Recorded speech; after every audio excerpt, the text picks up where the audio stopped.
ఈరోజు రాష్ట్ర సంపద జీఎస్టీపీ మీరు చూస్తే దగ్గర 16,50,000 ఉంది. దీన్ని 3,05,00,000 చేయడానికి ముందుకు పోతున్నాం. అంటే మన ఎకానమీ $2.4 ట్రిలియన్ చేరే విధంగా కార్యక్రమాలు ఏర్పాటు చేస్తున్నాం. మోడీ గారైతే వికసిత్ భారత్ 2047 ప్రణాళిక తయారు చేశారు. ఒకప్పుడు 10వ ఆర్థిక వ్యవస్థ,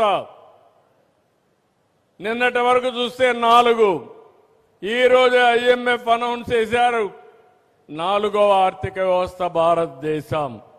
ఇంకొక 2 ఏళ్లలో 3వ ఆర్థిక వ్యవస్థకు వస్తాం. 2047కి మిమ్మల్ని అందరినీ చూస్తే నాకు ఆ ధైర్యం ఉంది. భారతదేశం ప్రపంచంలో నెంబర్ 1గా నెంబర్ 2గా ఉంటుంది తప్ప ఇంకోటి కాదని కూడా విజ్ఞప్తి చేస్తున్నా. నిన్నే మనం చూశాం కాశ్మీర్లో టెర్రరిస్టులు చేసిన పని. ఈ దేశం యొక్క శక్తి ముందర ఇలాంటి కుయుక్తులు ఏమీ పని చేయవు. అది గుర్తుపెట్టుకోమని హెచ్చరిస్తున్నా. ఎవరైనా భారతదేశ జోలుకొస్తే అక్కడి నుంచి మటాష్ అయిపోతారు తప్ప వీళ్ళు చేయగలిగింది ఏమీ ఉండదు.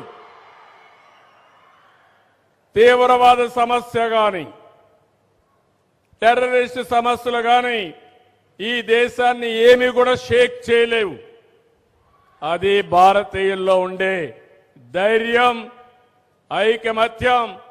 అవసరమైతే ఇలాంటి సవాళ్లు వచ్చినప్పుడు మనం అందరం కూడా సంఘటితంగా ఉండి ఈ దేశాన్ని రక్షించుకునే శక్తి, యుక్తి భారతీయులకు ఉందని చెప్పి కూడా నేను మీకు తెలియజేస్తున్నా. ఇక్కడికి వచ్చినప్పుడు నేను మిమ్మల్ని అందరినీ ఒకటే కోరుతున్నా. నేను ఎప్పుడు మాట్లాడినా 20 ఏళ్లకు 30 ఏళ్లకు ముందే మాట్లాడుతూ ఉంటాను. చాలా మంది అంటారు ఇవన్నీ మాకు అర్థం కావని.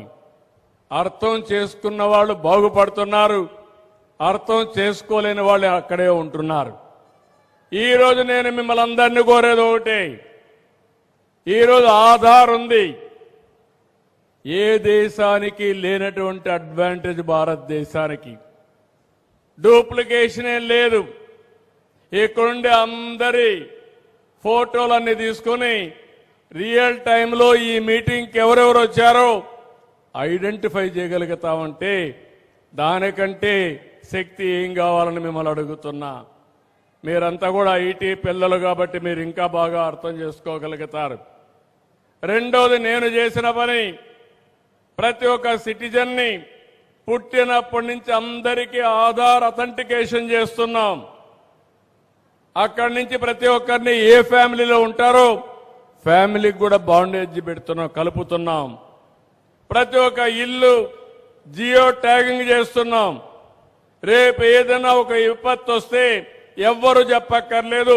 ప్రోగ్రామ్ చేసి వాళ్ళకు మెడిసిన్స్ కావాలన్నా, ఫుడ్ కావాలన్నా డ్రోన్స్ ద్వారా పంపించే పరిస్థితి వస్తుందని చెప్పి కూడా నేను మీకు తెలియజేస్తున్నా.